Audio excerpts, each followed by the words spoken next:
Dear students, आज हम शुरुआत करने जा रहे हैं जो 1603 से 1660 के मेजर राइटर्स हैं उनके बारे में अपना डिस्कशन। तो हम इस टॉपिक को नाम देते हैं जॉनसन टू मिल्टन,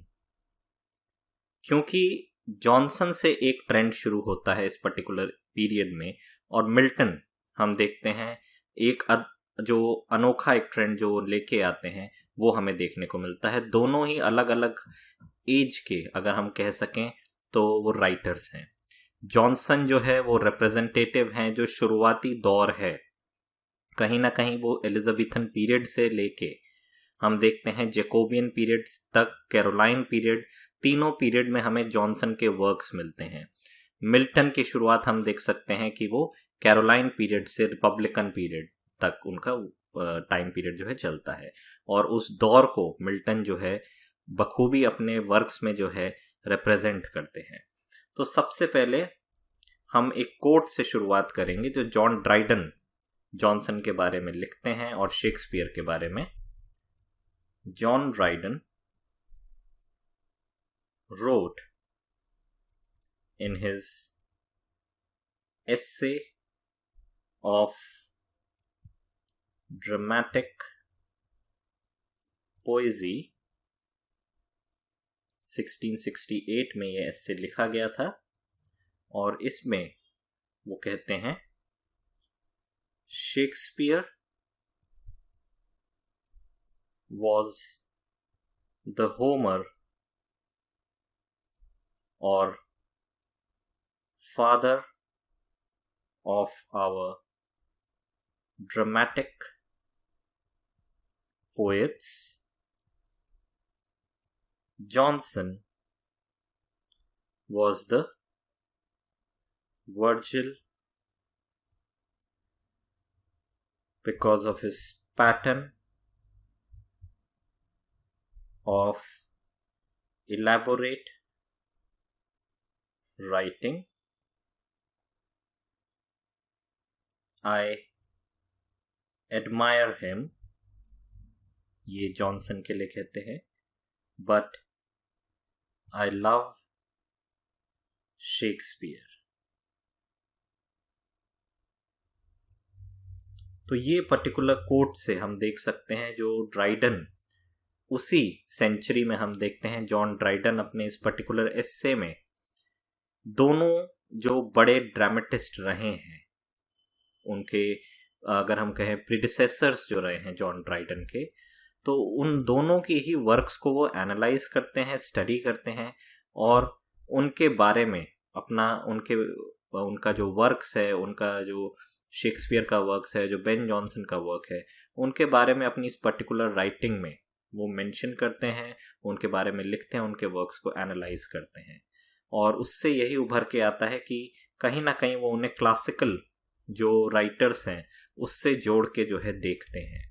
शेक्सपियर और जॉनसन का कंपैरिजन हम देख सकते हैं, बहुत सारे लिटरेरी हिस्टोरियंस जो हैं, लिटरेरी क्रिटिक्स जो हैं वो करते हैं, लेकिन हम ब्रीफली जो शेक्सपियर का राइटिंग है, जो शेक्सपियर का स्टाइल है, उसका क्या डिफरेंस है बेन जॉनसन से, ये हम बहुत ब्रीफली डिस्कस कर सकते हैं। Shakespeare had vastness of vision and flexibility of technique and worked with the popular dramatic traditions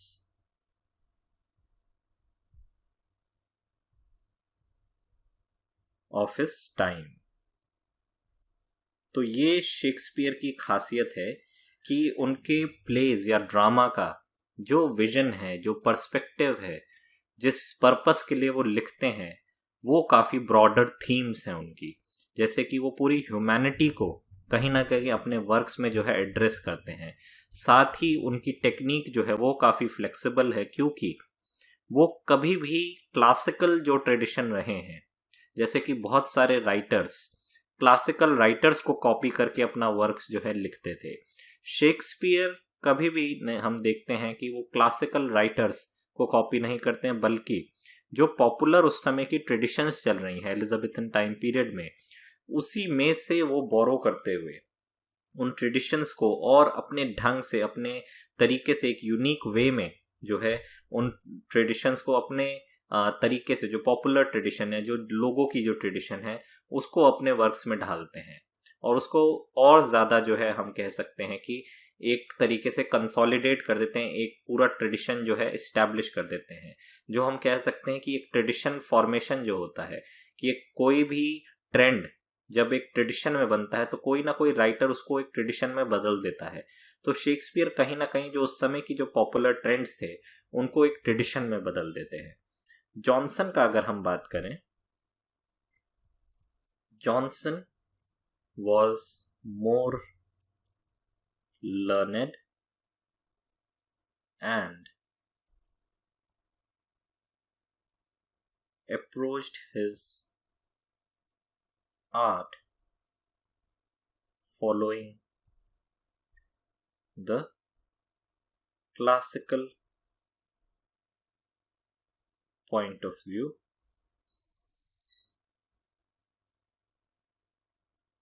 He knew the function of comedy and the rules of dramatic structure. तो ये भी हम देख सकते हैं कि जॉनसन का जो स्टाइल है, जॉनसन एक तो काफ़ी स्टडी करते हैं, जितना भी क्लासिकल लिटरेचर है,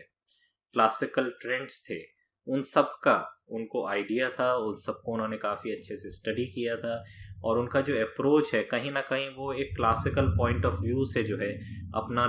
जो जितना भी उनका ड्रामेटिक स्टाइल है, जो रूल्स हैं ड्रामेटिक स्ट्रक्चर के, वो सब क्लासिकल ट्रेडिशन से बोरो करते हैं। लेकिन तब भी अगर हम एक डिफरेंस हम देख सकते हैं कि वो डायरेक्टली मतलब सिर्फ बोरो करके और उसको इमिटेट करके वो अपने वर्क्स नहीं लिखते हैं, उनका अपना एक स्टाइल भी है जिसे हम कह सकते हैं। But even when he closely followed classical models or applied classical rules, he showed originality in his sardonic view of human nature and in his lyrical works there is a reflection of his personality. तो एक तरफ हम देखते हैं Shakespeare है जो popular tradition से बोरो करते हैं और उनको अपने तरीके से जो है मोल्ड करके अपना ड्रामेटिक जितना भी उनका वर्क्स है वो लिखते हैं। दूसरी तरफ जॉनसन है जो क्लासिकल मॉडल्स को स्ट्रिक्टली बहुत क्लोजली फॉलो करते हैं, उनके रूल्स को फॉलो करते हैं, लेकिन एक ओरिजिनलिटी जो है वो ओरिजिनलिटी उनके व्यू पॉइंट में आती है, उनके पर्सपेक्टिव में आती है कि वो किस तरीके से ह्यूमन नेचर को देखते हैं, ह्यूमन बीइंग्स को देखते हैं। और उनके जो लिरिकल वर्क्स हैं उसमें हमें उनकी पर्सनैलिटी का जो एक रिफ्लेक्शन है वो मिलता है। He was